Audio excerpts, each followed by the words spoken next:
Hi everyone, my name is Angela Rogers, and today we're going to be talking about the fate of lactate for my critical assignment preparation number 2 in Kinesiology 516. So what this cycle is called actually has two names. It is called the lactic acid cycle, or also known as the Cori cycle. And what this is a lactate glucose carbon recycling system between the muscles and the liver. What happens when our body is exercising is during anaerobic glycolysis, which we discussed last time, our bodies start to accumulate lactic acid in order to prevent us from continuous activity. Our muscles are tired and they're burnt out. So lactic acid forms, but what a lot of people don't know is that this recycles through the liver, through the blood, through gluconeogenesis, and then it gives us energy and replenishes itself. So our bodies are an amazing mechanism, and this is just one of the pathways that can give us energy among all the other ones that our body does for us. So, more so, it's the final mechanism for energy level maintenance during anaerobic activity. It changes the pH in the muscle, hence lactic acid. So, obviously, our muscles are going to be more acidic. And it becomes more acidic due to the release of hydrogen ions, which we'll talk about in a little bit. The process of forcing an ending to activity in order to replenish oxygen and glycogen in muscle. So, as I said before, that burn that you feel, when people say feel the burn when you're exercising, it is because when your bodies and your muscles are doing the most work, it's the lactic acid building up and our muscles becoming more acidic because our bodies are wanting us to cease activity completely. So, just a little recap now. Anaerobic glycolysis, I just want to touch on this so that you guys remember to understand how this is forming. So, as we stated before in our previous video, anaerobic glycolysis is the process of creating energy without oxygen.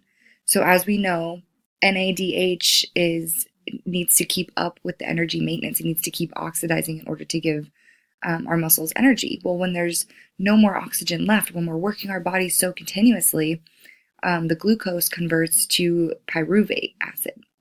And so because of the two pyruvates and NADH not having enough oxygen, instead of pyruvate converting to acetyl-CoA and entering the citric acid cycle, pyruvate actually is converted to lactic acid.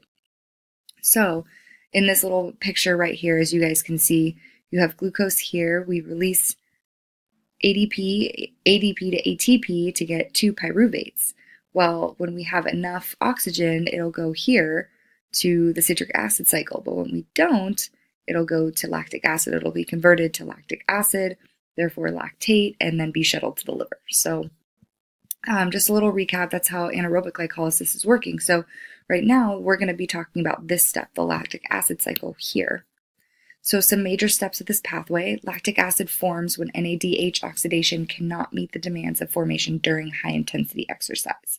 So again, just reiterating that NADH needs to be oxidized in order to go ahead and create energy. So instead, it's releasing hydrogen ions into the muscle, but these hydrogen ions they're being used by the pyruvates to create lactic acid instead of converting pyruvate to acetyl-CoA, etc., etc.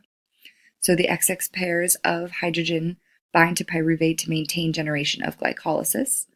Lactic acid dissociates to become lactate. So lactic acid and lactate do differ. We'll talk about that next. But lactic acid is generally the pH in your muscles that your body's telling you to cease activity. And then it dissociates to become lactate. So generally, we talk about lactate in the blood. When activity ceases, NAD finds hydrogen to oxidate to ATP. So when we stop activity, oxygen is being replenished and glycogen is being replenished, and NAD is scrounging for all these hydrogens, being like, help, I need help. So lactate is transported via blood to the liver, and then the liver converts the lactate back to pyruvate and then to glucose via gluconeogenesis. So that's how this is all being recycled in the liver. It's going through the Cori cycle and it's being shuttled to create energy. So here's just a photo of it, as you guys can see. So the Cori cycle is here. You have your muscle cell here, and lactic acid is going through the blood to the liver. You have lactic acid, then it's being converted to pyruvic acid as we're being replenished and taking more oxygen It's being converted into acetyl-CoA, citric acid cycle, back to ATP, more glucose, glycogen. So our bodies are pretty smart. And then after this glycogen is replenished, we go back through the blood via fast and slow twitch fibers in our muscles, and our muscles are replenished. So how does this affect our exercise? Well, in a number of ways, actually. What we do know is that lactic acid doesn't form unless it is under anaerobic conditions. So what kind of exercise constitutes anaerobic conditions? High intensity exercise. When our bodies are working fiercely, they're working very, very hard. So lactate formation occurs during high intensity exercise and lack or minimal O2, oxygen. It's readily being accumulated in skeletal muscle during rest and moderate intensity exercises within the red blood cells. So as our textbook says, the red blood cells actually don't contain a mitochondria.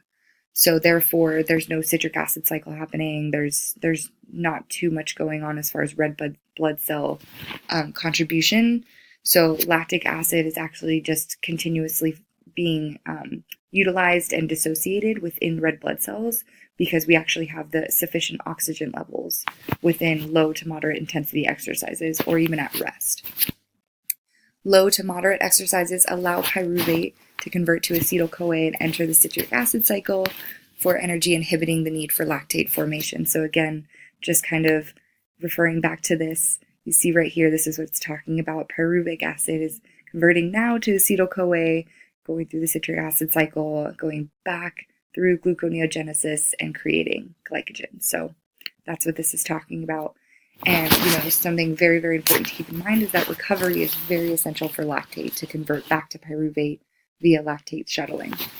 So when we are adapting to training or creating training protocols for clients, we want to keep in mind that, if they have a metabolic disease or any kind of muscular deformities or anything like that, that maybe this process could be affected by it. We also want to make sure that our muscles are getting enough oxygen and enough nutrients in order to keep replenishing lactate during high intensity exercise and keep giving us energy and maintaining those levels. Recovery afterwards is very, very important as well. We want to make sure that our training, our sets and our reps and the design of our training regimen has adequate rest periods in between so that our muscles can be replenished with oxygen and glycogen. So lactic acid versus lactate, what's the difference?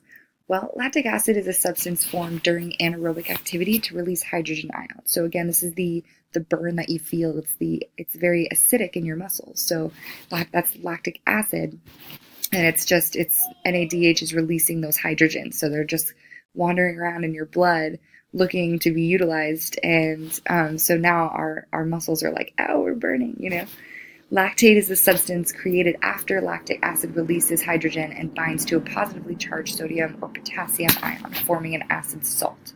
So what this is doing is it's kind of becoming a buffer for your muscles. And lactic acid just kind of dissociates, as we said before. So it kind of the hydrogens get utilized, so it kind of fizzles away in your muscles, and then lactate will go through the Cori cycle through your liver, and then it'll be replenished again and recycled. So research indicates that blood presents with lactate rather than lactic acid, as lactic acid is mostly dissociated by the body. So a majority of the time we just refer to blood lactate instead of blood lactic acid, although lactic acid is what forms originally.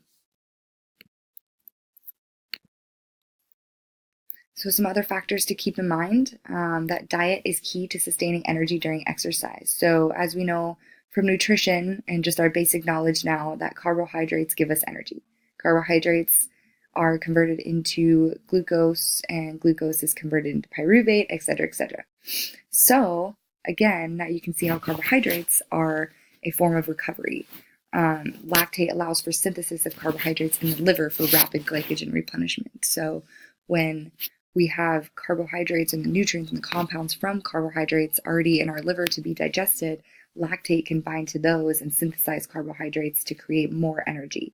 So that's why carbohydrates give us energy. They're continuously allowing us to sustain energy levels in high intensity exercises.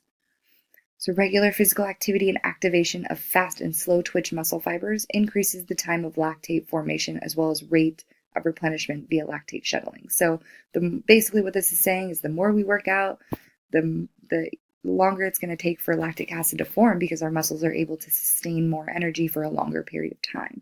We become, we actually increase our muscle endurance, and in turn, this allows for lactic acid to be inhibited just for a long period of time until our muscles cannot keep replenishing on their own anymore.